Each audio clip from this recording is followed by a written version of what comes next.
Shalom, chers bien-aimés. Adonai, notre Père, nous bénisse abondamment dans les noms qui nous a donné les noms de Jésus-Christ, de Nazareth et de Galilée. Lui, l'unique et le véritable. Alléluia, gloire à l'agneau des dieux. Soyez bénis, chers bien-aimés. Un grand shalom dans vos maisons. Que Dieu bénisse abondamment. Jésus-Christ est Seigneur. Alléluia. Et moi je suis son serviteur. Je suis qu'un simple prédicateur de son évangile.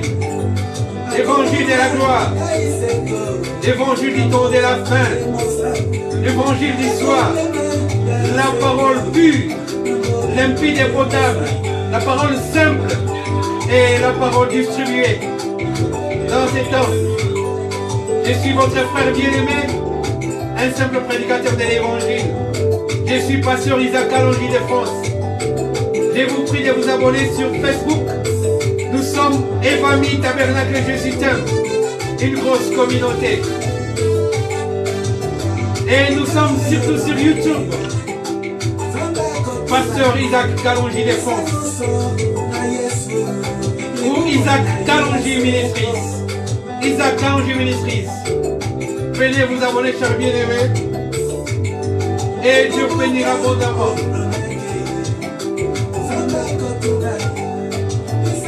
Nous prêchons la parole de Dieu. C'est là est notre plus beau métier que nous effectuons ici sur cette terre. Et plus belle mission, sublissime mission. Prêcher la parole de Dieu. Sans chichi, sans ajout et sans retrait. La parole pure, limpide et potable. Alléluia.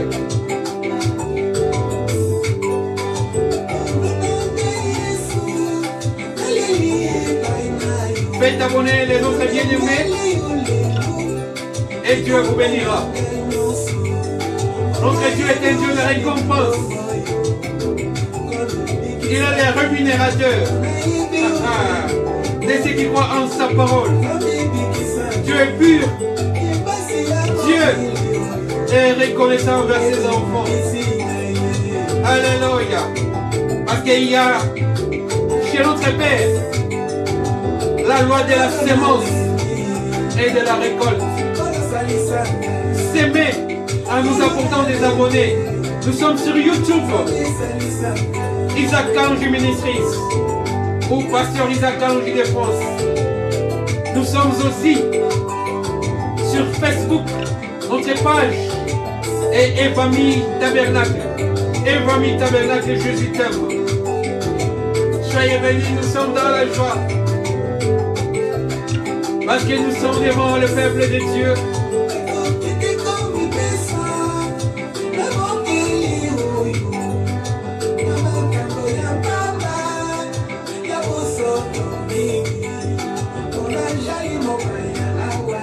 Oh, alléluia. Nous sommes enfants de Dieu. Et nous sommes simples prédicateurs de l'évangile. Nous sommes reporters de la presse du ciel. Je suis journaliste de la presse du ciel. Alléluia. Un simple reporter. J'apporte les bonnes nouvelles dans ces temps moroses. Alléluia.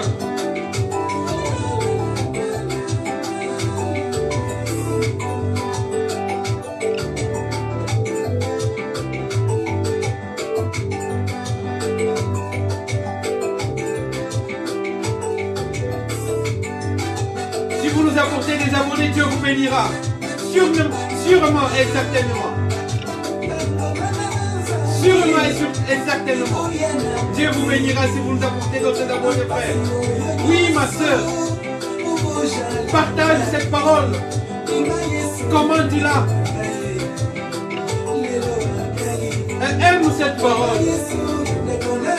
Il y en a qui aiment des futilités. Mais toi, aime cette parole. Parce que tu es appelé fille de Dieu. Parce que tu es appelé fils de Dieu. Aime cette parole. Elle parle de ton Père. Aide-nous à atteindre des milliers de gens son nom et en apportant d'autres abonnés. Nous voulons atteindre des extrémités de la terre. Parce qu'aujourd'hui, l'Internet nous fait du bien pour faire avancer l'évangile de Jésus dans des lieux reculés.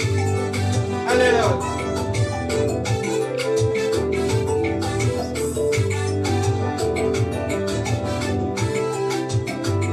Je suis votre frère, simple prédicateur de l'évangile, Pasteur Isaac Carlos de France. Soyez bénis, chers bien-aimés. Un grand shalom. Aujourd'hui, nous voulons partager avec vous, mes bien-aimés, la parole que nous avons intitulée l'affaire de la tunique de Yosef. Nous allons lire la parole de Dieu, nous allons lire la parole de Dieu dans Genèse, chapitre 37, au 3e verset. La parole de Dieu stipule ceci concernant Joseph. Israël aimait Joseph plus que tous ses autres fils, parce qu'il l'avait eu dans sa vieillesse, et il lui fit une tunique de plusieurs couleurs.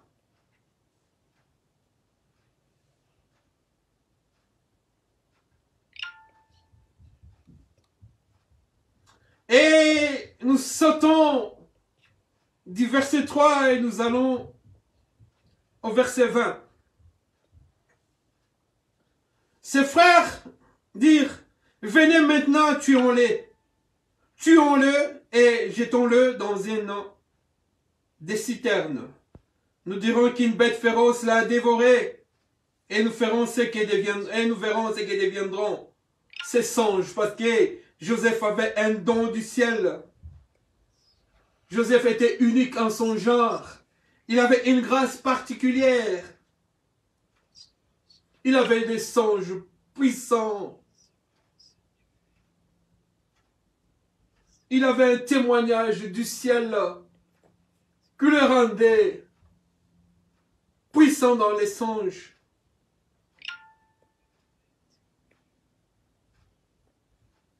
Au verset 23, nous dit, lorsque Joseph fut arrivé auprès de ses frères, il est dépouillé de sa tunique et de la tunique de plusieurs couleurs qu'il avait sur lui. Ils le prirent et le jetèrent dans la citerne. Cette citerne était vide. Il n'y avait point d'eau. Pourquoi il n'y avait pas d'eau dans ces citernes? Là où on avait jeté Joseph. Alléluia, je vais parler de ces choses. Pourquoi Joseph était jeté dans cette citerne vide. Ils prirent alors la tunique de Joseph au verset 31. Et ayant tué un bouc, ils plongèrent la tunique dans les sangs. Ils envoyèrent à leur père la tunique de plusieurs couleurs, en lui faisant dire, voici ce que nous avons trouvé. Reconnais si c'est la tunique de ton fils ou non. Jacob l'a reconnu et dit, c'est la tunique de mon fils. Une bête féroce l'a dévoré. Joseph a été mis en pièces. Et il déchira ses vêtements. Il mit un sac sur ses reins. Et il porta longtemps le deuil de son fils. Et une histoire extraordinaire. De tous ses fils, Israël, Jacob, n'avait pas une affection particulière. Mais avec Joseph, un amour particulier s'était déclenché lorsqu'il a eu cet enfant. Et arrivé à l'âge de 17 ans, il lui a cousu une robe de plusieurs couleurs. Parce que cette robe était réservée aux classes nanties, aux plus riches. Mais elle, c'était une famille de bergers,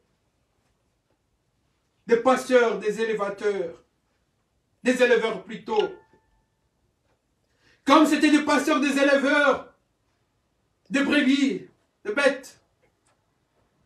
Mais il avait fait un effort pour doter son fils d'une tunique spéciale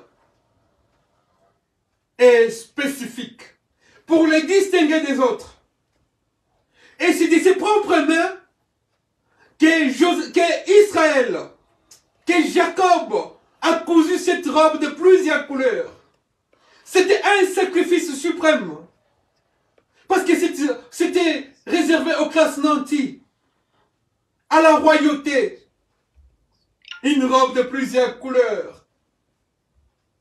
Parce que cela était une prophétie déjà qui s'annonçait sur cette préfiguration d'homme de Joseph. Que Joseph était une représentation d'une mission prophétique qui allait se réaliser et se concrétiser sur cette terre. Voilà pourquoi son père a pris cette peine, a fait ses sacrifices, de lui doter, de lui donner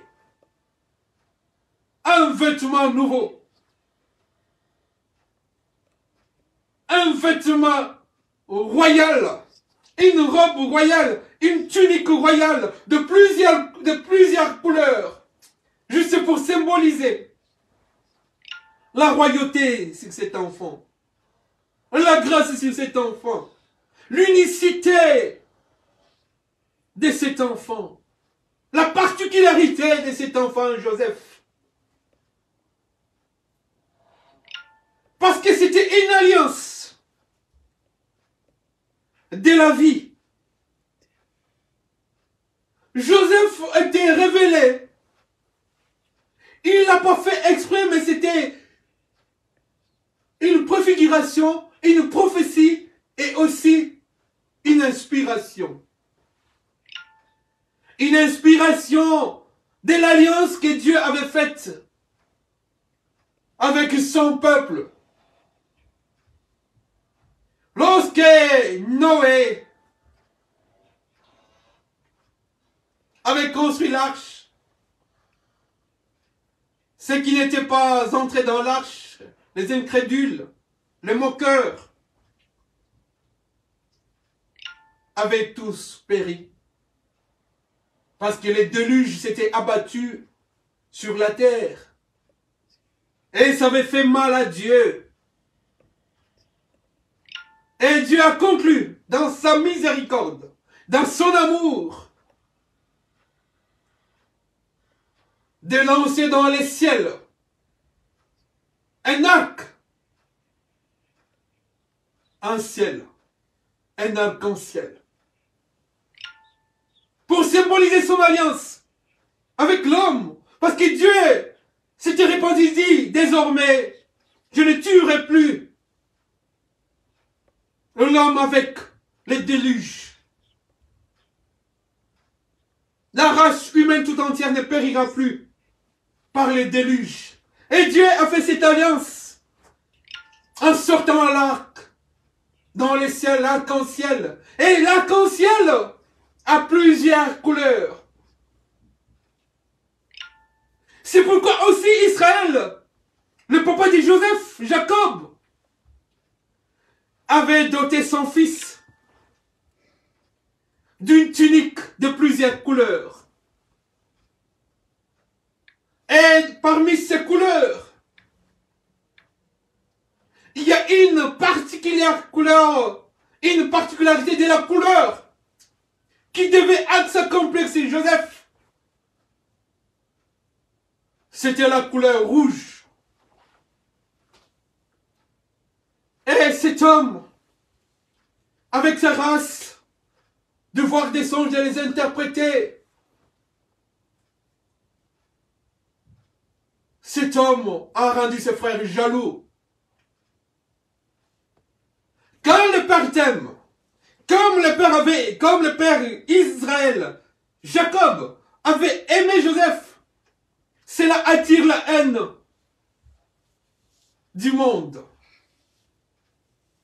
Attire la haine même de tes frères. Quand tu es aimé de Dieu, sache que tu ne seras pas aimé du monde. Le monde t'haïra parce que tu as l'amour de Dieu.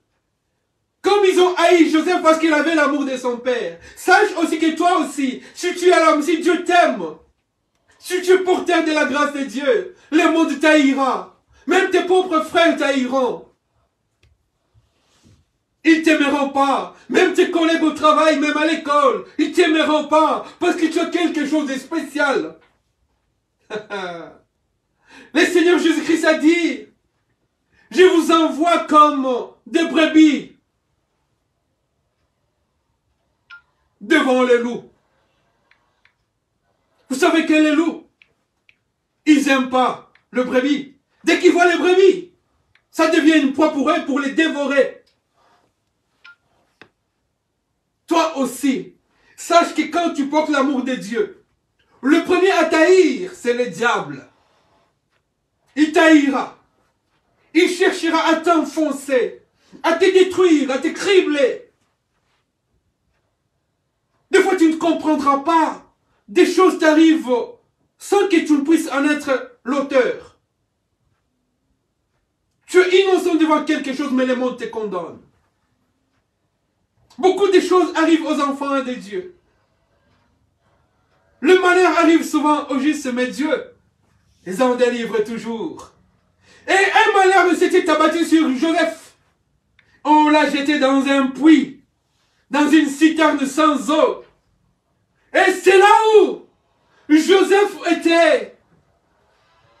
Dans la deuxième partie de sa préfiguration, dans la première partie où il symbolise le Fils de Dieu, aimé par son Père, car Dieu a tant aimé ce monde qu'il a envoyé son Fils unique, Jésus.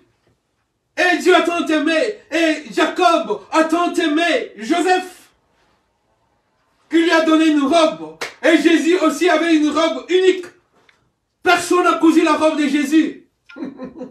On ne sait pas quel tailleur, quel couturier a cousu la robe de Jésus. Cette robe était venue du ciel, était venue du Père. Et la robe de Joseph était venue du Père. C'est le Père lui-même qui a cousu. Son père Jacob, Israël, avait cousu la robe de Joseph. Et la robe de Jésus venait du ciel. Une robe d'une couture unique. Une robe luxueuse, une tunique luxueuse, somptueuse, à telle enseigne que ils se sont disputés lors de la crucifixion. Sa robe. Et ils l'ont tiré au sort. Ils ont tiré au sort pour avoir sa robe. Et les malheurs qui s'étaient abattus sur Joseph, alléluia, étaient les mêmes qui s'étaient abattus sur Jésus. Joseph était jeté dans une citerne, sans eau. L'eau, c'est Jésus. L'eau, c'est la parole.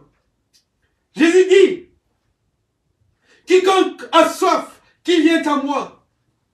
Je suis la source d'eau vive. L'eau de vie, c'est Jésus. Et Joseph était jeté dans une citerne sans eau. Pour symboliser la descente de Jésus. Dans les tombeaux, où il n'y avait pas de parole. La Bible nous dit qu'il est descendu.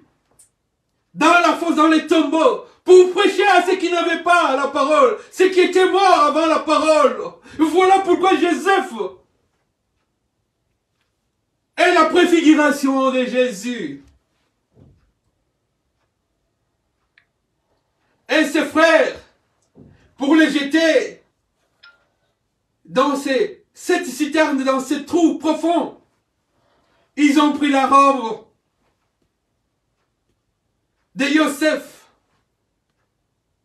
Ils ont tué un bouc, sans savoir qu'ils sont en train de prophétiser pour celui qui viendra, le véritable Joseph, qu'il versera de son sang. Oh, alléluia! Et ils ont imbibé la robe de Joseph du sang d'un bouc. Et ils l'ont ramené à leur papa. Israël, Jacob. Il était triste à mort. Il avait une amertume terrible. Parce qu'il aimait tant son fils Joseph. Il a dit, je ne serai jamais consolé jusqu'à ce que je descendrai dans le séjour des morts pour être avec mon fils. C'est pourquoi vous voyez Jésus à la croix de Golgotha. Il se lève, il dit, mon Père, pourquoi m'as-tu abandonné? La Masabakatani. La tristesse, parce que le Père voyait son fils Jésus descendre dans la douleur afin de racheter les gens du péché, l'homme du péché, afin de détruire l'homme de cette semence, détruire cette semence adamique qui empêchait l'homme d'avoir le salut. Et il ne savait pas que le vrai sang deviendra du roi des rois. Parce que la robe symbolisait la royauté. Et le sang du bouc, c'était la préfiguration du sang de l'agneau. Mais il ne savait pas, il croyait qu'il faisait du mal. Mais pourtant il prophétisait qu'un véritable sang d'un véritable Joseph coulera à la croix. Et quand il descendra dans le puits, dans la citerne, et ils avaient cru qu'il était mort. Quand le diable a crucifié Jésus, il croyait que Jésus-Christ, ça n'est fini pour lui. Qu'il était mort, qu'il était jeté dans cette citerne, sans eau. Mais la parole, quand elle entre dans un endroit sec, aride, la parole ressurgit toujours. Parce que toute chose passera, mais la parole de Dieu ne passe jamais. La parole de Dieu est la sémence de Dieu. La parole de Dieu est Dieu lui-même. Jésus, quand il est descendu dans les séjours des morts, c'était Dieu lui-même. Il n'était pas mort. C'est pourquoi le troisième jour, il est ressuscité. Parce qu'il a racheté ce qui était dans les séjours des morts. Et les jours de sa résurrection, on a vu dans Jérusalem plusieurs morts qui étaient déjà enterrés. Des années, ils sont ressuscités avec Jésus. Et on les a vus marcher dans la ville de Jérusalem. Parce que la vie est entrée dans les morts. Dans les séjours des morts, et a fait une chose inouïe, une délivrance extraordinaire de toutes les âmes de ceux qui aimaient Jésus, mais qui étaient empêchés sans avoir le fusion du sang de l'agneau. Parce que le véritable agneau des dieux qui ôte le péché du monde, de faire le fusion de son sang. Et quand il a fait le fusion de son sang, à la croix, il est descendu avec cette vie, il est remonté pour symboliser la résurrection des saints du temps de la fin, des saints de ces temps ici.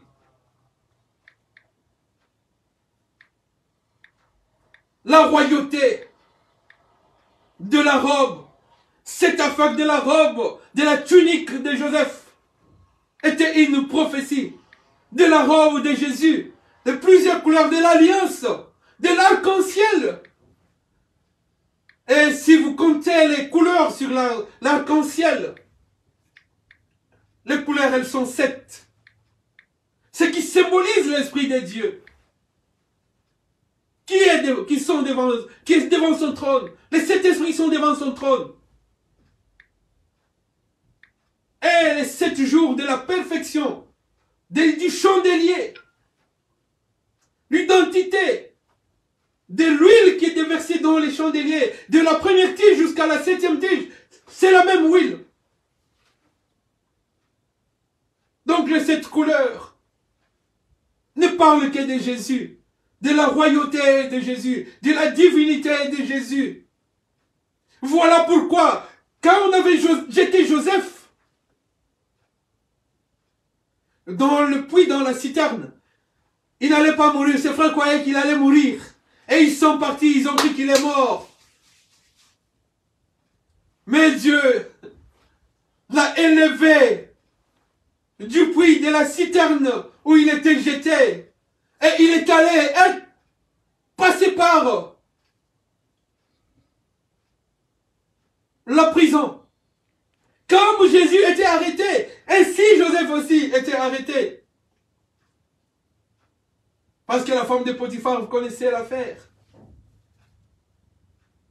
avait insinué des mensonges sur Joseph. Et après cela, de la prison là où il était, Dieu l'a élevé jusqu'à la plus mature. Il était le premier en Égypte. Et aujourd'hui, Jésus est le premier dans le monde, l'alpha et l'oméga. Et lorsque ses frères sont venus, alléluia, en Égypte, lui, il les a reconnus. Et il ne les reconnaissait pas, il croyait qu'il était mort. Ah, cette prophétie est si longue, je dois m'arrêter là. Et lorsque Jésus reviendra, lors de son deuxième retour, devant ses frères, il se présentera, il montrera ses maîtrissures. Et ses frères, ceux qui l'ont crucifié, ceux qui l'ont jeté dans le puits, se lamenteront amèrement. Oh, alléluia. Et ils se repentiront. Parce qu'il est devenu le premier. C'est lui qui sauve son peuple de la sécheresse, de la faim. C'est Joseph qui a sauvé ses frères. Et notre Joseph, c'est Yehoshua, Amashia, qui nous sauve de la sécheresse du péché. Parce qu'il est notre premier.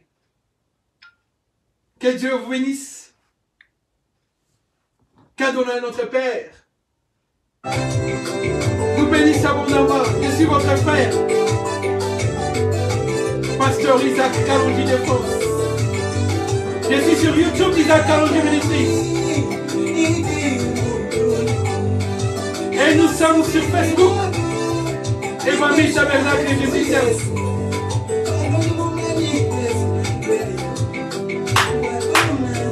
Je suis Pasteur Isaac Kalonji de France, simple prédicateur de l'évangile de Jésus. Yeshua Hamashiach est notre absolu. Alléluia, il est merveilleux, parce qu'il nous explique sa parole. Oh, sa parole. Alléluia. Et toute parole ne parle que de la parole. Oh, alléluia. Gloire à l'agneau de Dieu. Et n'oubliez pas, chers bien-aimés, de vous abonner sur YouTube, Isaac Kalonji Ministries, ou Pasteur Isaac Kalonji de France. Et nous sommes aussi dans TikTok, Isaac Kalonji Ministries. Nous sommes dans Réel, au Ritz. Nous sommes dans Réel, Isaac Kalonji Ministries. Et sur Facebook, Famille Tabernacle, je suis t'aime. Famille Tabernacle, Jésus t'aime. Venez vous abonner et Dieu vous bénira.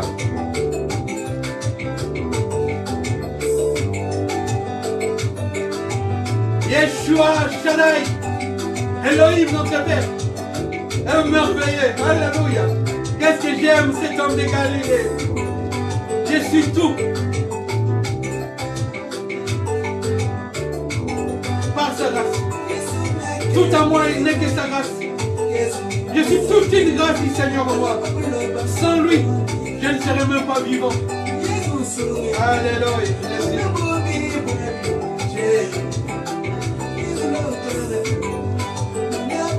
Qu'il en soit béni, loué, glorifié, exalté, célébré notre Père et notre Dieu. Yeshua.